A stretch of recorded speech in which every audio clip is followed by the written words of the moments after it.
Goeienaand.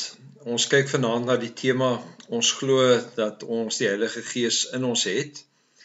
En die teksgedeelte is Romeine 8 van vers 9 tot 17. Ek wil terwille van tyd, wil ek graag vers 14 en 15 lees, waar die woorde dan ook gebruik word deur te sê, almal wat hulle deur die Gees van God laat lei, is kinders van God. Die Gees wat in julle gegee is, maak julle nie tot slawe nie, en laat julle nie weer in vrees lewe nie. Nee, julle die Gees ontvang wat julle tot kinders van God maak, en wat ons tot God laat roep, Abba, dit beteken Vader. Ek gaan vanaand in die kerk sommer net die ballon gebruik, om 'n bietjie te vra, wat is die roeping of die betekenis of die doel van 'n ballon?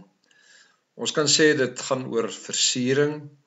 Ons kan sê as jy kan hom gebruik vir kinders om mee te speel. Gewoonlik word dit dan ook by partytjies gebruik om ook 'n feesviering of 'n feesgeleentheid te skep. Maar wat belangrik is dat 'n ballon op sy eie eintlik geen doel het nie. Dit is eers wanneer jy hom opblaas en dat daar lug in die ballon kom, dat die ballon tot sy volle funksie kan kom. As ons praat oor die Heilige Gees, dan wil die gedeelte wat ons vanaand lees, eintlik 3 dinge by ons tuisbring. Die eerste is dat wil ons herinner aan ons identiteit, ons roeping, maar dit is ook die Gees wat geloofsgroei in ons lewe bewerk. As ons praat oor identiteit, dan weet ons dat die Here vir ons as mens geskaap het vanuit stof. Ons lees in Genesis 2 vers 7, dat die Here sy Gees in ons geblaas het, en eers vandat die Gees van die Here in ons is dit dat ons lewend geword het, sodat ons God se verteenwoordigers hier op aarde kan wees. Ons lees ook in Romeine 8 vers 15 en 16 dan om te sê, julle die Gees ontvang wat nou vir julle tot kinders van God maak. So as ons praat oor die werking van die Heilige Gees, dan is die eerste bedoeling natuurlik om te sê, die Gees oortuig my ook van my kindskap. Die Gees herinner my daarin dat in Christus ek deel het aan God, en daarom is as mens praat oor die betekenis van die Heilige Gees, dan is dit nie net dat die Gees ons wil vertroos nie, maar dat die Gees ons ook wil herinner aan wie ons is.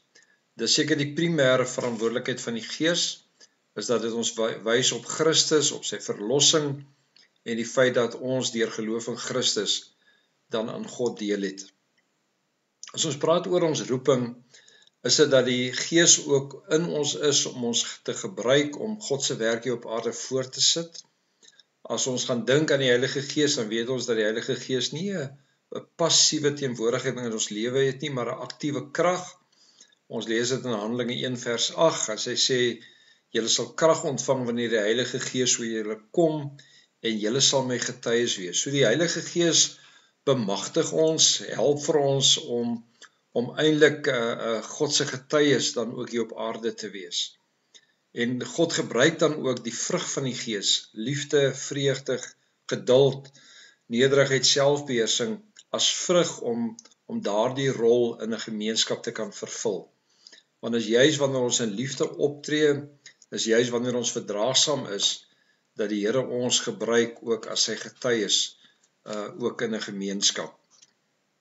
Die laaste is natuurlik dat die Gees ons ook help om te groei. As 'n mens gaan kyk na die werking van die Heilige Gees, is dit ook om my te herinner aan God se wil vir my lewe, en besef 'n mens maar net dat geloofsgroei 'n proses is, dit is 'n voortgaande proses.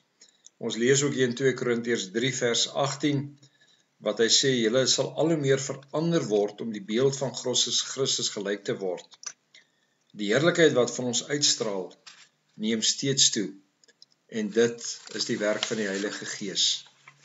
Die Gees gee vir ons 'n sagte hart, gee vir ons deernis, verander ons gedagtes, vorm ons sodat ons in lyn kom met dit wat God wil ook vir ons lewe.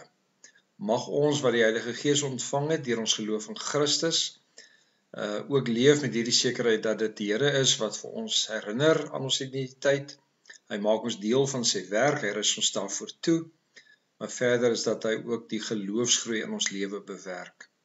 Daarom sê 1 Korintiërs 12, elkeen wat bely dat Jesus die Here is, doen dit vanuit die Gees van die Here. So ons wat God se kinders is, het dan ook die Gees van die Here ook in elkeen van ons harte. Kom ons bid saam.